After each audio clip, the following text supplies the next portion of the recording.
Assalamualaikum warahmatullahi wabarakatuh. Solih-solihah kelas 2, 2A, 2B, 2C, dan 2D. Bagaimana kabarnya hari ini? Semoga kalian semuanya dalam keadaan sehat walafiat ya.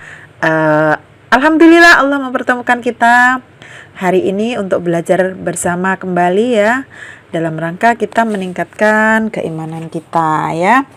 Anak-anakku, untuk hari ini kita mau belajar yang namanya BPI atau Bina Pribadi Islami ya. Untuk materi pertama yang akan kita pelajari tentang saling mengingatkan ya.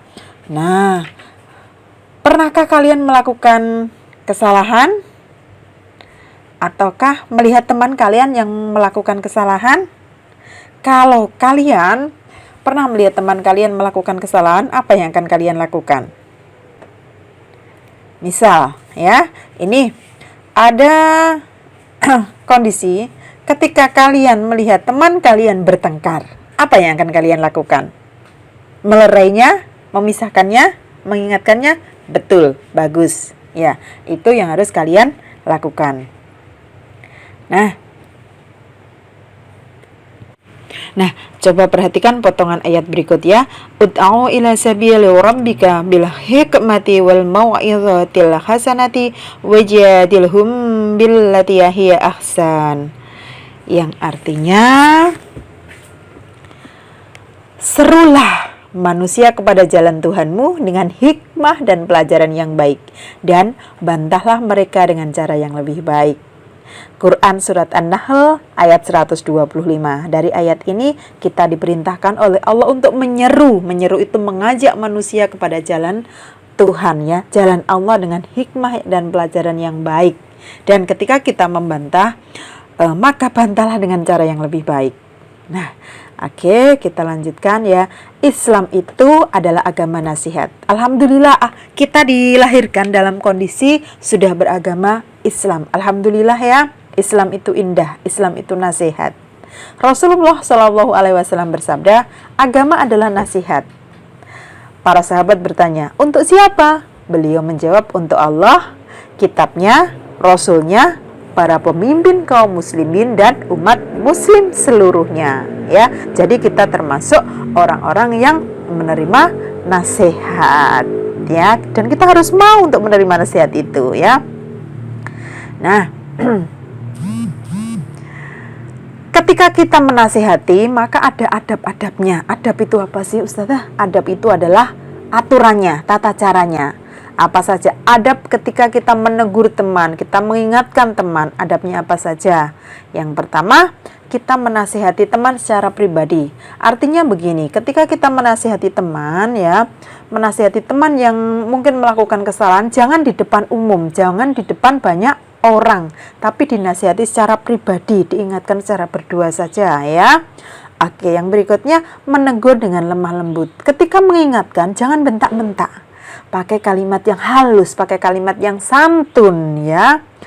Kemudian mengingatkan di saat yang tepat. Bukan ketika saat emosi meluap-luap, marah-marah, kita mengingatkan. Enggak, tunggu sampai kondisinya tenang dulu teman kita ya. Kemudian menasihati dengan penuh kasih sayang ya. Kalau menasihati itu enggak bentak-bentak, dinasihati dengan santun, halus, dari hati ke hati ya.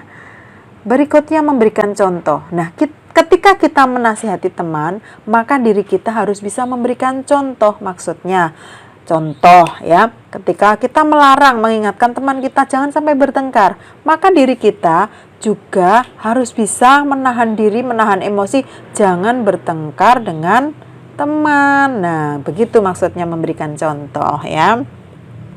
Nah, lanjut.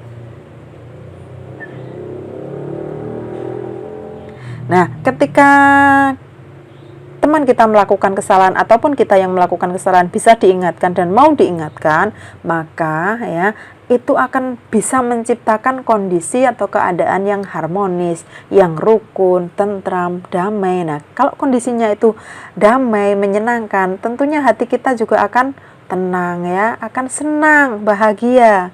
Orang-orang yang ada di sekitar kita juga bahagia, dan tentunya Allah akan menyayangi kita ya. Nah, tugas kita sebagai manusia itu adalah mengubah kemungkaran. Jadi tadi mau mengingatkan untuk melakukan kebaikan ya, melerai ketika ada teman kita yang bertengkar. Barang siapa yang melihat kemungkaran, maka ubahlah dengan tangannya. Jika tidak mampu, maka ubahlah dengan lisannya. Jika tidak mampu, maka ubahlah dengan hatinya. Dan itu adalah selemah-lemahnya iman. Kita tadi sudah belajar bagaimana mengingatkan teman ya. Nah, ketika sudah diingatkan kok tidak bisa, jalan terakhir adalah doakan ya, didoakan. Oke, semoga apa yang kita pelajari hari ini bisa bermanfaat, bisa menambah keimanan kita. Jika ada kurangnya, Ustadzah mohon maaf. Terima kasih. Ustadzah akhiri. Wassalamualaikum warahmatullahi wabarakatuh.